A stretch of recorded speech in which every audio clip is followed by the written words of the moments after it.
Good morning everyone. This is Mahima Singh and I welcome you to my YouTube channel English with Mahima. आज हम आपके सामने जो class 10th की जो फर्स्ट पोएट्री है द साल्म ऑफ लाइफ, ये इसका एक्सप्लेनेशन लेकर आए। देखिए, एक बहुत छोटा सा जो कंसर्न होता है पढ़ने का, लिखने का, समझने का, वो ये होता है कि फर्स्ट ऑफ ऑल जो राइटर आपसे कहना चाहता है वो कॉन्सेप्ट आप तक पहुंचना चाहिए। Main concern of the writer of the poet जो भी कुछ हो वो आपको पता होना चाहिए। तो जो साल्म ऑफ लाइफ या आपकी पोयम है, इसमें कुछ डिफिकल्ट चीज तो नहीं है वैसे, लेकिन एज एन स्टूडेंट आपको ये समझना जरूरी है कि जो टाइटल है वो आपसे क्या कह रहा है, और उसके बाद जो पोएट है वो एक्चुअली जो मॉरल मैसेज होता है वो मतलब मॉरल मैसेज में आपसे क्या बताना चाहता है। तो कुछ ऑब्जर्वेशंस हैं, पहले हम आपको वो समझा दें, क्योंकि हो सकता है कि हम बोलें और आप भूल जाए। तो हमने लिख दिया है, आप वीडियो पॉज कर लें और उसको आराम से देख लें। ठीक है, नंबर वन चीज तो आपको इसमें ये सीखनी है कि जो साल्म ऑफ लाइफ पोयम है, इसका जो सब टाइटल है जो कि H.W. लॉन्गफेलो ने दिया था वो था what the heart of the young man said to the psalmist. ठीक है, और ये पोयम क्यों लिखी गई मैंने इसमें लिख रखा है, वो आप वीडियो में देख ले। हम आपको समझा दे रहे हैं कि जो H.W. लॉन्गफेलो थे उनकी वाइफ की डेथ हो जाती है। तो डेथ होने के बाद वो बहुत ही लोनली फील करते हैं, उनका जो मन है वो बहुत ज्यादा डिप्रेस्ड हो जाता है, लेकिन वो फिर अपने मन को समझाते हैं और चीजों को कैरी ऑन करते हैं। ऑलराइट, उसके बाद देख लीजिए कि साल्म ऑफ लाइफ जो इसमें लिखा हुआ उसका मीनिंग क्या होता है। साल्म का मतलब होता है जो स्पिरिचुअल सॉन्ग, यानी कि जो भक्ति से भरे हुए गीत गाए जाते हैं उनको साल्म्स कहा जाता है। ऑलराइट, तो साल्म ऑफ लाइफ का मतलब यहाँ पे क्या है, यानी कि सॉन्ग ऑफ लाइफ, जहां पर पोएट लाइफ को ग्लोरीफाई करता है और कुछ नई पॉसिबिलिटीज यानी नई संभावनाएं इंसान के जीवन में कैसे आ सकती हैं, कैसे वो अपनी लाइफ को और बेटर कर सकता है, वो पोएट बताने की पूरी कोशिश करता है। फिर देखते हैं साल्म मतलब रिलीजियस या फिर जो सैक्रेड सॉन्ग्स होते हैं।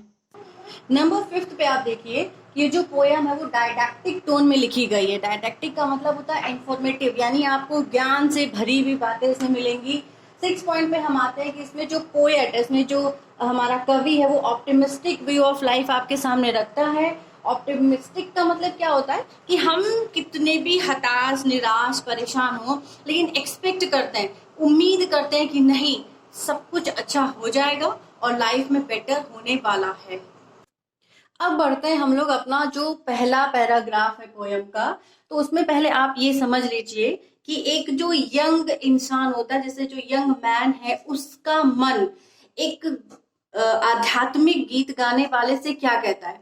पहले दोनों में आप चीजें समझ लीजिए कि जो भी आध्यात्मिक पुरुष होते हैं वो हमें ये सीख देते हैं कि इंसान धूल का बना हुआ है, धूल में ही वापस चला जाएगा, तो उसको ईश्वर में शरण लेनी चाहिए या मरने से पहले ये करना चाहिए, वो करना चाहिए। लेकिन उसके बदले जो एक यंग इंसान होता है उसका मन क्या रिस्पॉन्ड करता है, उसका मन ये रिस्पॉन्ड करता है कि ये सारी बातें तो आत्मा पे लागू होती हैं, हमारे शरीर पे नहीं, और इंसान का अंतिम लक्ष्य मर जाना नहीं है, मोक्ष पाना नहीं है, बल्कि जीवन में रह के अच्छे कर्मों को करना है। ठीक है, ऑलराइट। तो देखिए क्या करना है। लाइफ इज रियल, यानी जो यंग मैन है वो उस साधु को क्या जवाब दे रहा है, life is real, life is earnest, यानी वो साधु की कही बातों का जवाब इस तरह से दे रहा है कि ये जो जीवन है यही हमारी हकीकत है, यही हमारी गंभीरता है, यानी हमें लाइफ को सीरियसली लेना चाहिए।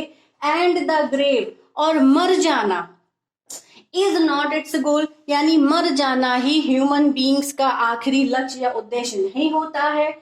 डस्ट दाउ आर्ट, यानी धूल बनना, एंड टू डस्ट रिटर्निस्ट, और दोबारा धूल में चले जाना यानी धूल बन जाना, ये मानव शरीर धूल है। Was not spoken of the soul, यानी ये सारी बातें आत्मा के लिए नहीं कही जाती हैं कि धूल बनना और वापस धूल बन जाना, ये सारी बातें आत्मा के लिए नहीं कही जाती हैं बल्कि शरीर के लिए कही जाती है। मतलब कहने का मतलब ये जो यंग मैन है वो रिस्पॉन्स दे रहा है, रिप्लाई कर रहा है कि धूल बनना, मर जाना, ये सारी बातें नहीं लागू होती ह्यूमन बींग्स पे। इंसान की जो जिंदगी होती है वो रियल होती है, उसे कर्म करने चाहिए, क्योंकि धूल बनना और धूल में चले जाना ये सारी बातें आत्मा पे नहीं लागू होती हैं, शरीर पर लागू होती हैं। नेक्स्ट पैराग्राफ देख लेते हैं। Not enjoyment and not sorrow, ठीक है, इज आ डिस्टिंक्ट एंड और वे, यानी पोएट ये कहना चाह रहा है ना ही सुख या आनंदित हो जाना और ना ही बहुत ज्यादा दुखी हो जाना ये हमारी किस्मत या हमारा भाग्य या हमारे जीवन का अंत या रास्ता नहीं है। यानी पोएट इन दोनों लाइनों में ये कहना चाहता है कि ना ही सुख और ना ही दुख हमारी किस्मत का अंत है, ठीक है। बट टू एक्ट, बल्कि हमें क्या करना है, बट टू एक्ट, हमें काम करते रहना चाहिए, दैट, जिससे कि ईच टुमारो, हर आने वाला कल, finds us farther than today. Then today में हम आपको बहुत बार समझा चुके हैं, देन मतलब कंपैरेटिव डिग्री, यानी आज की अपेक्षा हर आने वाला कल हमारे लिए और बेहतर हो सके, हमें और आगे ले जा सके, इसलिए हमें काम करते रहना चाहिए।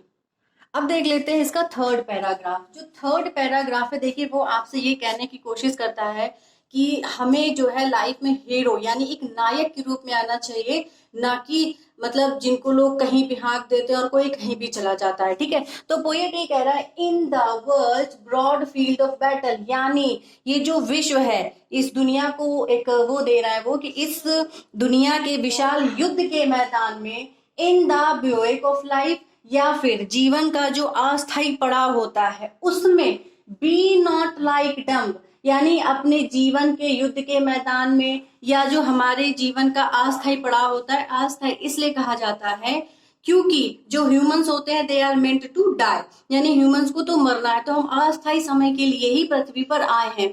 तो ये जो हमारा अस्थायी जीवन है उसमें हमको बी नॉट लाइक डम्ब, यानी गूंगे बहरे, ड्रिवन कैटल, हाके हुए पशुओं की तरह नहीं रहना है, बल्कि हमें क्या करना है, बी अ हीरो, एक नायक की तरह बनो, एक नायक की तरह रहो, in the field of strife, यानी हमारे जीवन के संघर्ष का जो मैदान है, हमारे जीवन का जो संघर्ष है उसमें हमें नायक बनना है, ना कि पशु बनना है कि कोई हमें कहीं पर भी हाँक दे।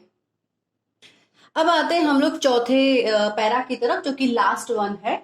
आप देखिए लेट अस, यानी लेट तो आप समझते हैं ना हमेशा भविष्य की ओर इशारा करता है, let us then be up, यानी कि चलो फिर अपने मन को मजबूत करते हैं, मजबूत करो और उठ जाओ, एंड डूइंग, काम करते रहने के लिए उठो और काम करने के लिए रेडी हो जाओ, विद अ हार्ट, यानी अपने मन को समझाओ, अपने हृदय को तैयार करो, फॉर एनी फेट, यानी किसी भी प्रकार की किस्मत का सामना करने के लिए, स्टिल अचीविंग, हासिल करना, स्टिल परस्यूइंग, चीजों का पीछा करना, लर्न टू लेबर, मेहनत करना सीखना, एंड टू वेट, और इंतजार करना।